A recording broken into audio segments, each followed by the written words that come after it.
Hi everyone, this is Miss Braxton and I'm here to give you a deep dive into how to write the SCOTUS FRQ and to get a good score on it.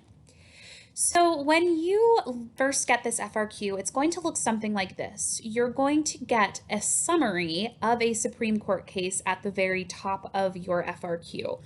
So here's a fun fact. They're not expecting you to know the Supreme Court case that they provide to you.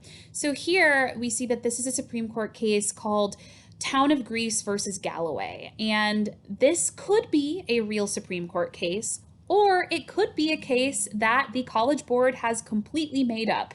Either way, they're going to give you enough information about this court case right here on the page for you to be able to answer the things that you need to answer in order to get the point. So if you see this and you're like, holy cow, I've never heard of Town of Greece versus Galloway, that is totally fine. It could be a real Supreme Court case, though, that you've heard of. And in that case, that's awesome. That's going to give you even, more background, but it's not really going to matter because all you need is what they provide to you here. So if you read this through and you can pause me and look and just really read it, it's talking about how there's this town and they open up all of their town board meetings with a Christian prayer. And there's this question as to whether or not that violates the Constitution. Now, if you look at questions A, B, and C, you see that there's another court case here, and that case is Ingle v. Vital.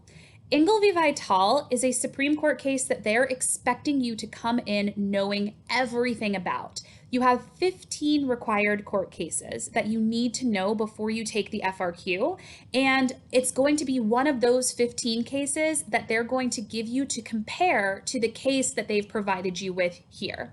So if you, because of course you have studied, you know all about the court cases, if you get this FRQ, then you're going to know Ingle v. Vital is about school prayer. So you're already off the bat going to know that there's a similarity here because the court case that they provided to you is about a prayer opening up town board meetings, and Ingle v. Vital is about a prayer opening up the school day. So you're going to be able to already make those connections. And regardless of whether or not Town of Greece versus Galloway is a real court case, you're already going to be able to answer A, B, and C because you know about Ingle v. Vital. So this is going to be the example case, but let me tell you a little bit more about the breakdown of this FRQ.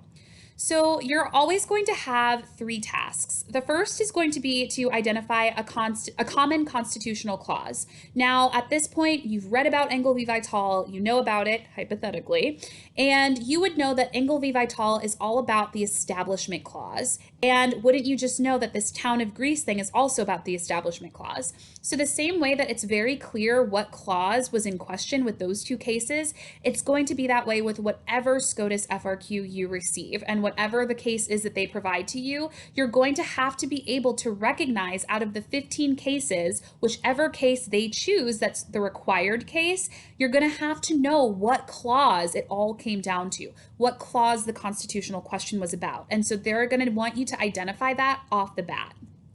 The second thing that you're going to have to do is to say that based on that clause, why did the facts either lead to the same holding, so the Supreme Court ruled the same way, or a different way? You're going to have to be able to do that second. And then third, you're going to need to describe an action that a political institution could take to impact the holding. In just a second, we're going to go over each of these three things in detail, but now I'm going to tell you about the point breakdown. Now, it seems like, okay, 3 tasks, 3 points, but there's actually a hidden point in here that a lot of people miss, and it's a really important point. So the first point is easy. It's the similarity or difference between the court cases. That's where you're going to kind of identify that clause. The second point that you get, which is the hidden point, is where you're going to need to provide factual information about the required Supreme Court case. So they, for example, need to know that you know Ingle v. Vital for this. So you're going to need to go into depth about the facts of Ingle v. Vital in order to get this second point. The other 2 points are also very clear because those are like points B and C, or parts B and C in the prompt. So that's where you're explaining the how or why the information is relevant to the court case that they provided you with. And then finally, describing or explaining how the interaction can be impacted by another political institution. We're going to get into all of these in depth in just a moment. So here's the general rules about how this all works. The first rule is that, like I said, one court case will be provided to you and the other will be one of the 15 required court cases. It would behoove you to walk into this exam knowing every single detail about those 15 required court cases. It's only since last year that we even knew that we would have these 15 court cases. Before, your poor AP Gov teachers had like 70 court cases that we were like, could be any one of these, or 40 court cases where we're like, we don't know. Now we've narrowed that down to 15. So this is totally within your control to study these cases and be able to knock this FRQ out of the park because you already know it's gonna be one of those 15 and nothing else. The second rule is that you need to over-explain both of these cases. So that means that you're going to pretend that whoever is reading this both has no clue about the required court case that they are expecting you to know and didn't really read the part of the FRQ prompt above. You're going to explain in depth both of these court cases ad nauseum, like you're talking to a 5-year-old is basically what you're going to do. You need to paint that picture.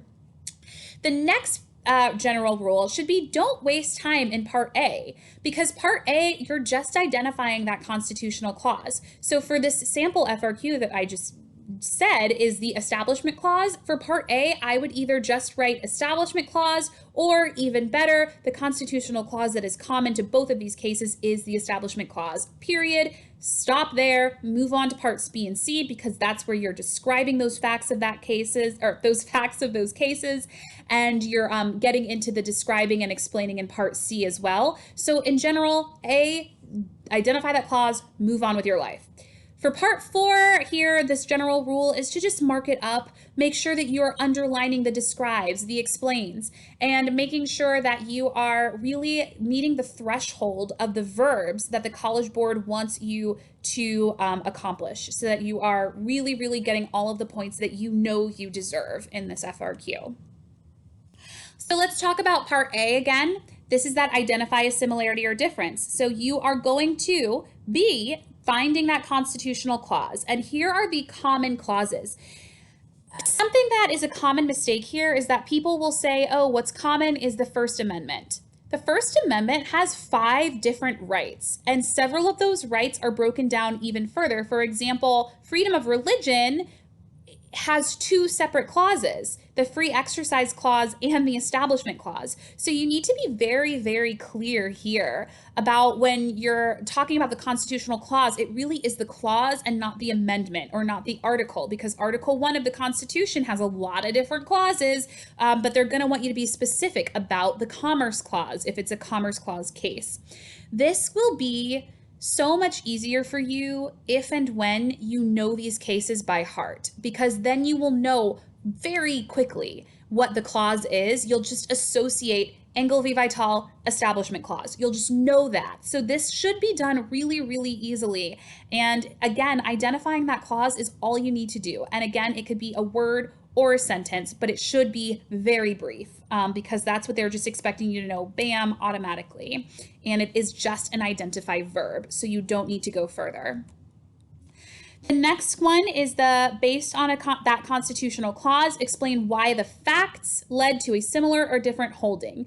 And this is where you are picking up 2 points here, because you're explaining the facts of both cases, and then you're explaining how they led to either a similar holding or a different holding. So again, you're going to over-explain, over-explain, over-explain. Pretend like, once again, they've never heard of these cases. So in general, an easy way to get this point is to give the who, what, where, when, and why it was a problem.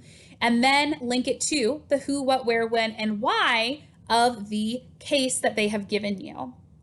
And when you're saying why it was a problem, that should be the constitutional question. So it should be, everything should be linked back to the Constitution. This happens really a lot, for example, with Roe v. Wade, where people don't really know the who, what, where, why of this case.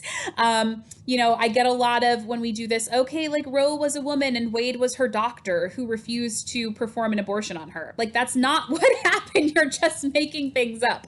Like, you need to know that, Wade was the Texas district attorney. I don't even think he knew who she was when this case came up, right? So you just need to know who the parties are in this case. What was the constitutional question? Where did it happen? And why was this a problem? Why did it come up? And then linking that. So even if you think you know the court case really well, it's just something to make sure you know the vast details of each court case. And then the last part is going to be describe an action that an institution, they will give you whatever that institution is, can take to limit the case's impact. So this should be something that is realistic, legal, ethical, and possible. Often people are like, oh, it can be overwhelming to think, well, how do I change a Supreme Court case ruling? And there are some ways that the Constitution lays out as to what you can do if you're unhappy with the Constitution or if you're unhappy with a Supreme Court ruling. Things that you can't do, however, are impeaching SCOTUS justices. You can't say, oh, well, I don't like this ruling, therefore we're going to impeach you. That's just not something that happens. Wiretapping SCOTUS conferences, blackmailing. Not gonna lie, guys, these have come up in actual FRQs. I did once have someone say murdering a SCOTUS justice. That is not how we solve problems here. So it should not be a conspiracy theory. It should not be something that this should be an institutional process that is set up in our Constitution for recourse. So you should think, if you're really wondering about this, think about checks and balances. So what can Congress do when it comes to SCOTUS? Well, we know that they confirm Supreme Court justices. So if there is a vacancy, Congress could make sure that they confirm someone who may overturn this in the future. The president can who can nominate certain people. The people, how can the people lobby their congresspeople or the president, or how can they vote for people who will, think about the last election we had, right? Where people felt like, Ruth Bader Ginsburg's seat was such a big deal. So there are ways to answer this question without getting into fantastical solutions here. And if you think about checks and balances and separation of powers, you know that there are certain things that can happen to make this work for you. So that's it, guys. I'm really hopeful that this helped you figure out how to write an FRQ for the SCOTUS. And I do hope that you realize how important it is to really know those 15 Supreme Court cases up and down, so that this is a really, really easy FRQ for you. Please don't hesitate to reach out to any of your AP Gov teachers with questions about this. We look forward to working with you to get all of the points that you can possibly get on this FRQ.